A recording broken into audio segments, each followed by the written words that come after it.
علی بھائی اگلا سوال ہے کسی بھائی کا کہ میں بریلوی سے شیعہ ہو گیا تھا لیکن 4 سال تک آپ کے لیکچر سننے کے بعد اب سادہ مسلمان بن چکا ہوں. میرا سوال یہ ہے کہ تمام فرقے ایک دوسرے کو دل میں غلط کہتے ہیں لیکن شیعہ کو اوپنلی کافر کیوں کہتے ہیں؟ اس لیے کہ یہ سودا بکتا ہے. یہ سودا بکتا ہے. جس طرح آپ دیکھیں گے ختم نبوت کے مسئلے میں یہ سودا بکتا ہے کہ آپ صرف قادیانیوں کو ٹارگٹ کر لیں, تو یہ اس نیشن میں سودا بکتا ہے. جب آپ اسی طرح کے جرائم دوسرے بزرگوں کی کتابوں سے دکھائیں وہ کہتے ہیں اس پہ مٹی ڈالیں. اس لیے میرا جب کلپ آیا ہے کہ قادیانی حق بات کیوں نہیں قبول کرتے, تو سب کو تڑکا لگا ہوا ہے. تڑکا یہ نہیں لگا ہوا کہ میں نے کوئی جھوٹا الزام لگایا. وہ کہتے ہیں یار آپ سے قادیانی پہ سوال ہوا تھا, آپ نے ہمارے بزرگوں کو بھی رگڑا ہے. بھائی اس لیے رگڑا ہے کہ اللہ کے بندو, میں ایک پڑھا لکھا بندہ ہوں, میں ایک مقدمہ کھڑا کر رہا ہوں. جب مقدمہ کھڑا ہوتا ہے پھر یہ نہیں ہوتا کہ اس مقدمے میں ایک خاص بندے کو آپ گلٹی ڈکلیئر کر دیتے ہیں اور دوسرے کو اسی لیول کے جرم کے اوپر چھوڑ دیتے ہیں کہ یہ میرا اپنا ہے. یہ تو قائم بالقسط تو ہونا نہیں ہے. قرآن پاک تو بار بار کہتا ہے کہ انصاف کرنا ہے, چاہے تمہارے ماں باپ رشتہ دار سب لوگ ہی تمہارے سامنے آ جائیں, تم نے انصاف سے لینا ہے کام. تو اس طرح کے معاملات کے اندر یہ جو آپ نے سوال کیا ہے, اس میں بھی بیسیکلی یہی والے ایشو یعنی کار فرما ہوتے ہیں کہ یہ لوگ, یہ سودا بک رہا ہوتا ہے شیعہ کافر والا. پھر آپ کو پتہ ہے ہمارے یہاں ایک پولیٹکس بھی, جب ایک ایران کا جب انقلاب آیا 1979 میں, اس کے بعد یعنی ارد گرد کے سارے ملکوں کو یہ فکر پڑ گئی کہ انقلاب جب آتا ہے نا تو ہمیشہ ایکسپورٹ ہوتا ہے. یہ بات یاد رکھیں. افغانستان کے معاملے کی تکلیف انڈیا کو چوتھے محلے 14,000 کلومیٹر دور کیوں پڑ گئی کہ انہوں نے کہا یہ اگر طالبان یہاں پہ اگر ایک اسلامی حکومت قائم کرتے ہیں تو یہ پھر ایکسپورٹ ہوگا. ان کو وہی نظر آ رہی تھی, عمر سیریز نظر آ رہی تھی کہ سر یہ پھر باؤنڈری سے باہر نکلتا ہے انقلاب. اس لیے وہ دیکھیں آگے بیٹھے ہوئے ہیں 19 سال سے لڑ رہے ہیں کہ ان کو نہیں, اور یہ ابھی بھی یہ کسی بھول میں ہے کہ اگر یہ جیسے ہی اسٹیبل ہوں گے پھر یہ ایکسپورٹ ہوگا باہر. اسی طریقے سے ایران میں جب انقلاب آیا نا تو یہاں پہ بھی لوگوں کو فکر پڑ گئی, سعودیہ کو فکر پڑ گئی کہ یہ تو ایکسپورٹ ہوگا پاکستان میں بھی دوسرے ملکوں میں بھی. تو یہاں پہ پھر انہوں نے دہشت گرد تنظیموں کو بھرتی کیا, اور وہ یعنی محبت صحابہ کے نام کے اوپر, اور یہ اور اس میں ظاہر ہے کہ وہ اعلی کار وہ رافضی قسم کے ذاکرین بھی بنے کہ جن کی بکواسات والی ویڈیوز عوام کے سامنے آئیں اور اس کے اوپر عوام مشتعل ہوئی, اور اس طرح کے لوگ پھر اس طرح کی تنظیموں میں آ کے انہوں نے ایکٹیویٹیز پرفارم کی, امام بارگاہوں پہ حملے کیے. وہ جسٹیفائی نہیں ہے لیکن سبب یہ بھی بنے. لیکن ان کو میں اس لیے بھی جسٹیفائی نہیں کہتا کہ وہ 2 نمبر ہیں. جب اسی قسم کی گستاخیاں ہم نے ان کے بزرگوں کی دکھائی ہیں تو انہوں نے اپنی کسی مسجد کے اوپر بم نہیں مارا, اپنے کسی بزرگ کے مزار کے اوپر بم نہیں مارا, تو اس کا مطلب 2 نمبر ان کی ڈاکٹرائن چل رہی تھی نا. میں آپ کو اس میں ایک لطیفہ سناتا ہوں. اسی طرح کی ایک العدم تنظیم کا ایک جو ہے نا وہ امیر تھا جیلم شہر میں. یہ 2008-9 کی بات ہے جب یہ ہمارا علمی فتنہ عالمی نہیں تھا. تو میں اپنے گھر میں چھوٹی سی مجلس کیا کرتا تھا, یعنی عربی والا فتنہ, اردو پنجابی والا نہیں, آزمائش. تو میرے پاس آ گیا, مجھے کہتا ہے جی یہ آپ شیعہ کو کافر کہتے ہیں. میں نے کہا جی میں کسی کو بھی کافر نہیں کہتا سوائے قادیانیوں کے, اور ان کی بھی میں نے ریزن بتائی کہ وہ میری تکفیر کرتے ہیں. ایک ٹیکنیکل ایشو ہے وہ آپ میرا دیکھ لیں, قادیانیوں کو دعوت اصلاح. یہ سنیوں کا ایک فرقہ ہے قادیانی, اور شیعہ کا ایک فرقہ ہے نصیریہ جو شام میں ہے, وہ حضرت علی علیہ السلام کو خدا کہتے ہیں. باقی تو میں سب کو مسلمان سمجھتا ہوں. کہتا نہیں جی ان کا کلمہ ہی لادا ہے. میں نے کہا کہاں سے لادا ہے؟ کہتے وہ کلمہ دیکھیں نا, لا الہ الا اللہ محمد رسول اللہ علی ولی اللہ. تو میں نے اس سے سوال پوچھا کہ میرے بھائی اس پورے جملے کے اندر کفر کہاں پہ ہے؟ لا الہ الا اللہ محمد رسول اللہ یہ تو ہم پڑھتے ہیں, علی ولی اللہ کیا کفر ہے؟ کہتا نہیں یہ علی تو اللہ کے ولی ہیں.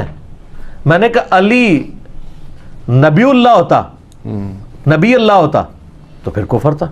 وہ تو کہتے ہیں محمد اور آل محمد ہے, وہ تو محمد اور آل علی بھی نہیں کہتے ہیں, وہ آل محمد کہتے ہیں. اچھا تو اس میں کفر کہاں آ گیا؟ وہ کہتا نہیں کلمہ بدل گیا. میں نے کہا تم یہ کہو کہ کلمے میں ایکسٹینشن آ گئی, اس کو بدعت کہہ دو. جس طرح بریلوی ہیں وہ اذان کے ساتھ دروشی پڑھتے ہیں, تو اذان آپ لوگ کہتے ہیں کہ وہ بدل دی, تو اس کو کفر تو کوئی نہیں کہتا, کیونکہ آپ کہتے ہیں دروشی فی نفسی ٹھیک ہے, اذان کے ساتھ ایڈ کرنا ایک ایڈیشن ہے, کیونکہ دروشی فی نفسی تو ٹھیک ہے. علی ولی اللہ, ابو بکر ولی اللہ, عمر ولی اللہ, عثمان ولی اللہ ایز اے سلوگن تو لادا سے ٹھیک ہے. یہ لادا بات ہے کہ سنی جو جمعے کے خطبوں کے اندر خلفائے راشدین کے اور امہات المومنین کے اور اشرا مبشرہ کے نام لے رہے ہوتے ہیں, یہ بھی انہوں نے خود ہی داخل کیے نا. نبی علیہ السلام نے تو نہیں جمعے کے خطبے میں نام لیے یہ ایز اے سلوگن. میرا ایک کلپ بھی ہے شیعہ کا کلمہ کا ثبوت سوالیہ نشان, لاکھوں لوگوں نے دیکھا, میں نے اس میں یہ ساری باتیں کی. تو مجھے کہنے لگا کہ وہ نہیں یہ کافر ہے, وہ کلمہ بدل دیا. میں نے کہا آپ مجھے بتاؤ, میں تمہیں ایسا کلمہ بتاتا ہوں کہ جس میں واقعی انہوں نے ولی اللہ کی بجائے رسول اللہ پڑھوایا ہوا ہے. لا الہ الا اللہ اشرف علی رسول اللہ, نعوذ باللہ. میں نے کہا یہ بتاؤ, کہتے ہیں اس کو چھوڑ دیں آپ. تو اس سے پتہ چلی کہ یہ عشق صحابہ, عشق رسول 2 نمبر ہے. 2 نمبر بھی ویسے 2 نمبر کی توہین ہے, 2 نمبر بھی کہنا ہے یار 2 نمبر نہ کہ یہ 10 نمبر ہے. 2 نمبری بھی وہ کسی بنیاد پہ ہو رہی ہوتی ہے, اس میں کوئی بندہ ڈسیو ہو جاتا ہے. یہ تو بالکل واضح ہے. تو اس طرح کے معاملات کرتے ہیں. تو یہ ایک, چونکہ اس وقت ایک انٹرنیشنل پالیٹکس تھی, اس کی وجہ سے ایک ادھر سلسلہ شروع ہوا. پھر آپ بتا ٹائلٹس میں بھی چاکنگ شروع ہوئی, حالانکہ میں نے بتایا کہ یہ سارے قرآن پاک کے حروف تہجی ہیں. آپ شیعہ کافر کہہ رہے ہیں, آپ قادیانی کافر بھی ٹائلٹس کے اندر تو نہیں لکھ سکتے. قاف الف دال نون یا, یہ سارے قرآن کے حروف تہجی ہیں. کافر تو خود قرآن کا لفظ ہے, قل یا ایھا الکافرون. تو آپ یہ لکھ سکتے ہیں. تو یہ بیسیکلی ایک پھر وہ ٹسل شروع ہوئی, اس کنفلکٹ کی وجہ سے پھر یہ معاملہ ہوا. یہ بات ان کی بالکل ٹھیک ہے کہ اندر خانے یہ سب ایک دوسرے کو کافر سمجھتے ہیں. سر یہ اندر خانے پرانے زمانے میں سمجھتے تھے, اب ہم نے ان کو اندر بھی باہر نکال لیا ہے. بڑے ایک سمپل سا فارمولا, ایک چھوٹی سی مشین ہم نے, میں اکثر کہتا ہوں کہ یہ لوگوں کو اندازہ نہیں ہے کہ یہ جو اپنے مولوی لانچ کر رہے ہیں نا, یہ سمجھتے تھے کہ پہلے ہم ایک فرقے کے خلاف مولوی لانچ کر رہے ہیں نا, تو اپنا مولوی لانچ کر رہے ہیں تو یہ جواب دے گا. سر آپ لوگ جو میرے خلاف مولوی لانچ کر رہے ہیں نا, وہ آپ میرے خلاف نہیں کر رہے ہیں, وہ مولوی آپ مشین کے اوپر چڑھا رہے ہیں. دوسری طرف سے قیمہ بن کے ان کا نکلے گا, کیونکہ یہاں تو انجینئرنگ ہو رہی ہے. آپ کیا سمجھتے ہیں یہ اسی طریقے سے ایک آواز اٹھی ہوئی ہے جس طرح باقی آوازیں اٹھی ہوئی ہیں؟ نا, وہ تو 2 نمبر آوازیں تھی. وہ ایک فرقے کو ڈیفینڈ کرتی تھی دوسرے کو غلط. ادھر جو بندہ ہماری ویڈیوز کے خلاف چڑھے گا وہ سیدھا مشین کے اوپر چڑھ رہا ہے, وہ دیکھ لے کہ اس کا قیمہ بن کے دوسری طرف باہر نکل رہا ہے نا. ہم اشرف رسول اللہ کو بھی غلط کہہ رہے ہیں, چشتی رسول اللہ کو بھی غلط کہہ رہے ہیں, قادیانیوں کو بھی غلط کہہ رہے ہیں. اب ہمیں کون غلط کہے گا؟ ہم تو کہہ رہے ہیں, ہم سب کو غلط کہہ رہے ہیں. آپ پر پھر اجماع ہو جائے گا. اجماع ہوگا علماء کا, اور عوام کا ان کے علماء پہ ہو جائے گا. اور اجماع جو ہے عوام کا ہی مانا جاتا ہے, علماء کا نہیں. کیونکہ علماء نے تو ماشاءاللہ 400 سال تک خانہ کعبے میں 4 مسلے رکھے ہیں, عوام نے اٹھا کے ذرا دوبارہ ان 4 مسلے پہ آ کے دسو, انہوں نے قیامت تک پہ سکتے. تو علماء 400 سال تک غلط اجماع کر کے بیٹھ سکتے ہیں. وہ اجماع جعلی ہوتا ہے. مخالفین اس وقت بھی موجود تھے, لیکن اس وقت یوٹیوب حافظہ اللہ نہیں تھا, اس لیے مخالفین کی آوازیں دب گئی. آج بھی آپ ذرا امیجن کریں یوٹیوب نہ ہو تو یہ جو ایک چھوٹی سی اکیڈمی سے دنیا کے سارے بڑے اعظموں میں کایا کلپ ہو گئی ہے, یہ ہو سکتی تھی؟ تو یہ آوازیں پہلے بھی تھیں, ریسورسز نہیں تھے. تو سر وہ مسند احمد میں حدیث ہے, قیامت اس وقت تک قائم نہیں ہونی جب تک کہ دنیا کے ہر گھر میں میری دعوت نہ پہنچ جائے. لوگ چاہتے ہوئے نہ چاہتے ہوئے بھی قبول کریں گے. تو یہ یوٹیوب سے ہی پہنچ رہی ہے نا. باپ پوری زندگی دیوبندی رہا ہے, بیٹا ہمارے کلپ سن رہا ہے, تو پیو تہجد اٹھ کے تے چولی چک چک کے بدماواں کر رہا ہے, یا اللہ انہوں برباد کر جنہیں میری نسل بگاڑ دیتی. وہ تو اللہ بندے خود اصلاح کر لے اپنی, ٹھیک ہے. تو یہ چینج کیوں آئی ہے؟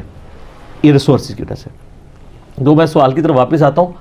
میں نے ان کا چہرہ کیسے بے نقاب کیا ہے کہ انہوں نے بڑا, یعنی آپ سمجھیں کہ میک اپ کیا ہوا تھا, آپ کو پتہ ہی نہیں تھا کہ یہ اندر سے کیا ہے. میں نے ان کو کہا کہ یہ آپ نہ کہیں گے, آپ کسی سے پوچھیں کہ نہیں ہم تو کافر نہیں کہتے ہیں. آپ اہل حدیثوں کو پوچھیں کہ آپ بریلوی کافر, ہم کہیں گے نہیں کافر تو کوئی نہیں. بریلوی کہیں گے اہل حدیث کافر کوئی نہیں. وہ کہ نا, یہ پرانی بات ہے. اب نئی بات یہ ہے کہ آپ اپنے عالم دین سے لکھوا کے دیں, کہ بریلوی لکھ کے دیں کہ جو جنت میں جانے والا طائفہ منصورہ جنتی فرقہ ہے وہ ہم ہیں, ہمارے علاوہ جتنے ہیں یہ دوستی فرقے ہیں. لیکن چونکہ اہل بدعت ہیں, کلمہ تو انہوں نے ایک دفعہ پڑھا ہوا ہے, ایک نہ ایک دن تو جنت میں چلے جائیں گے, کیونکہ مسلمان نے تو چلے جانا ہے. بخاری مسلم میں حدیث ہے, ایک دفعہ بھی کلمہ پڑھا. آپ کیا سمجھتے ہیں کوئی بریلوی والے آپ کو لکھ کے دے گا کہ دیوبندی ایک نہ ایک دن جنت میں چلا جائے گا, تو اس کا کیا مطلب ہے؟ کافر مان رہے.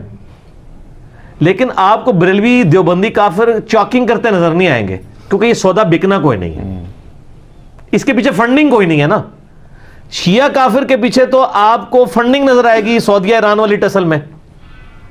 اچھا, سنی کافر کہیں لکھا دیکھا ہے آپ نے؟ اس کو ایران نہیں نہ فنڈ کرے گا. ایران اس ڈاکٹرائن کو مانتا ہی نہیں ہے, وہ تکفیر مانتا ہی نہیں ہے.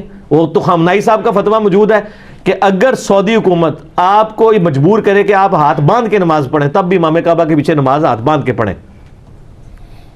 اور یہاں پہ پاکستان میں کروڑوں بریلوی جو امام کعبہ کے پیچھے نماز نہیں پڑھتے. میں خود نہیں پڑھی تو میں بریلوی سا.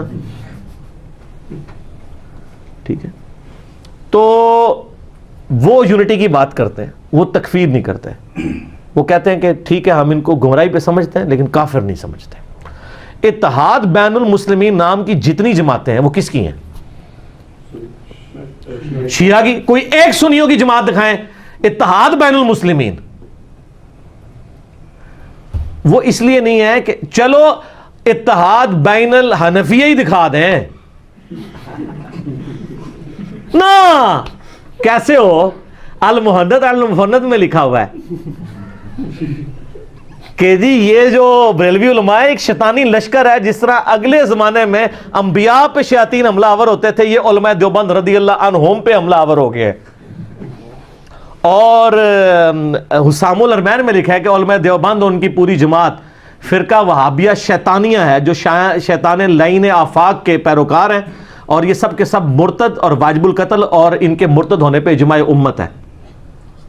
تو سر اتحاد بین المسلمین کہاں سے ہونا ہے؟ یہ تو اتحاد دیوبند اور بریلوی کے درمیان ہونے کے لیے تیار نہیں ہے, تو یہ کہاں سے جماعتیں قائم کریں گے؟ تو یہ کچھ چیزیں پبلکلی سودا بکتا ہے تو وہ بک جاتا ہے, اور ظاہر پیچھے پوری فنڈنگ کے ذریعے بکتا ہے.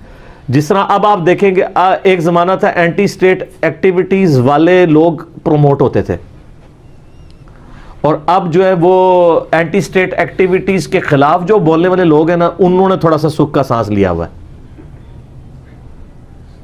تو ہم تو اس وقت رد الفساد اور ضرب عصب کے بعد بڑے خوش ہیں, ورنہ تو مطلب ہمارے لیے تو زندگی مشکل کی ہوئی تھی انہوں نے. دوسرے یعنی کو تو کہتے ہیں علمی اختلاف کرو, خود علمی اختلاف نہیں کرتے ہیں, یہ تو مطلب قتل کے فتوے جاری کر دیتے ہیں. تو وہ وقت کی بات ہے. تو یہ ایک فیشن تھا, یہ پرانے زمانے میں تھا, اب ختم ہو چکا ہے. تو رہی صحیح کسر طارق جمیل صاحب نے نکال دی ہے. آپ دیکھیں طارق جمیل صاحب تو مطلب سب کو ایک اس وقت بڑی پرسنالٹی ہے نا سب کانٹیننٹ میں, تو انہوں نے تو مطلب ان چیزوں سے باہر نکل کے جو ہے وہ سنی شیعہ کنفلکٹ سے بھی بالاتر ہو کے ایک اسلام کے رشتے میں بات کی ہے. لیکن آپ دیکھ لیں ان کو پھر کتنی مشکل اٹھانی پڑ رہی ہے. ان کے خلاف کلپ آنا شروع ہو گئے, کتاب بھی لکھی ان کے, ہاں جی دھمکیاں بھی آ رہی ہیں ان کو. لیکن مجھے شخصیت بہت بڑی ہے اس لیے وہ فتنہ اتنا پذیرائی نہیں اختیار کر رہا. اسی لیے اب طارق جمیل صاحب بھی تھوڑے پیسے موڈ میں چلے گئے. انہوں نے الٹا اپنی کلیریفیکیشن ریکارڈ کرا دی ہے کہ نہیں میں اندرو تے دیوبندی ہیں. تو میں نے کہا شیخ صاحب جو کچھ تسی کیتا سی نا سارا گھو کھاتے پا چھڑے. ٹھیک ہے, تو پھر انہوں نے ڈیش ڈیش ڈیش ڈیش مجھے کہا, جو کہ سورۃ الاعراف کی آیت نمبر 175 میں علماء سو کے بارے میں لکھا ہے. اور انہوں نے کہا کہ ان کی وجہ سے مجھے یہ کرنا پڑا. لیکن انہوں نے علماء کا لفظ نہیں استعمال کیا, وہ ان علماء کو جو اس آیت میں لفظ استعمال کیا گیا نا, وہ لفظ بول کے انہوں نے کہا کہ وہ میرے پیچھے پڑ گئے تھے. تو دیکھ لیں, تو اس لیے مجھے یہ کرنا پڑا. کیا کرنا پڑا؟ تقیہ.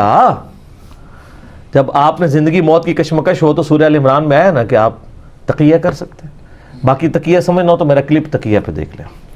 ٹھیک ہو.